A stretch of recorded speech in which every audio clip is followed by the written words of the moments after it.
There are many complex characters in anime.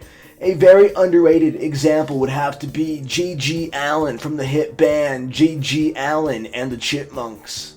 You think you know punk rock, kid? I see you sporting that Sex Pistol shirt, thinking you're hot fucking shit, huh? Yeah, you're fucking edgy, wow, whoa. Guess what, kid? You're fucking nothing. Do you even know who G.G. Allin is? The king of the underground, man? Huh? Wow. Guess what, kid? You're going nowhere. You're going nowhere! J.J. Allin is the first man in history to go from Bart Simpson to Milhouse to Automan, and he died as Kearney. Wow, golly. His birth name was actually Jesus Christ Allin because his father knew that he was going to become the messiah of rock and roll. Gigi, however, went by GG because he was a big fan of the Go-Go's. As drummer, G.G. Allin finally became a frontman with the Jabbers. It was like a more wild, in-your-face, rock and rollin' version of the Ramones. G.G. had something many people lacked: attitude. He was like the Sega Genesis of the punk rock world. He could have been the next Lou Reed or Jim Morrison, but no, he got addicted to drugs, Crack. Broke up with the Jabbers, and got into a divorce. But that didn't stop Gigi.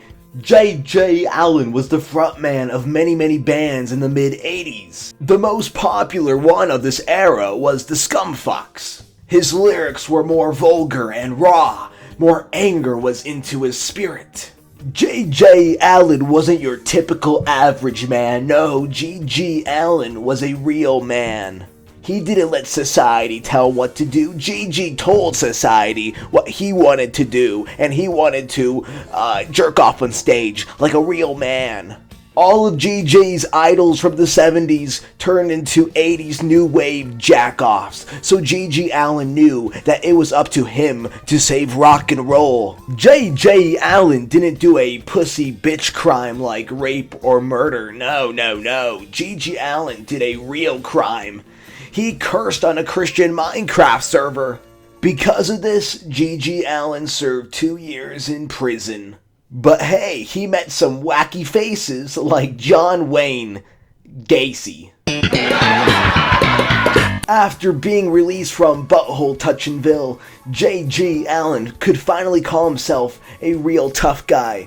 With this new tough guy act, G.G. Allin was contacted by Radio Disney. Radio Disney was like, hey, we got the Murder Junkies, why don't you collab with them? And G.G. Allin did, and that's how G.G. Allin and the Murder Junkies were born.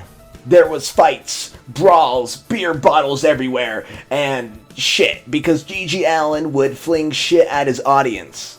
He was popular in Germany for a reason. Stanley Kubrick was a big fan of G.G. Allin and the Murder Junkies, so he was like, hey, why don't you guys do the soundtrack for my hit movie, Surf Ninjas?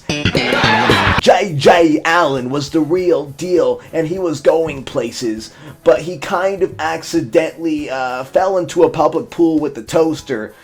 So, yeah, G.G. Allin's kinda dead.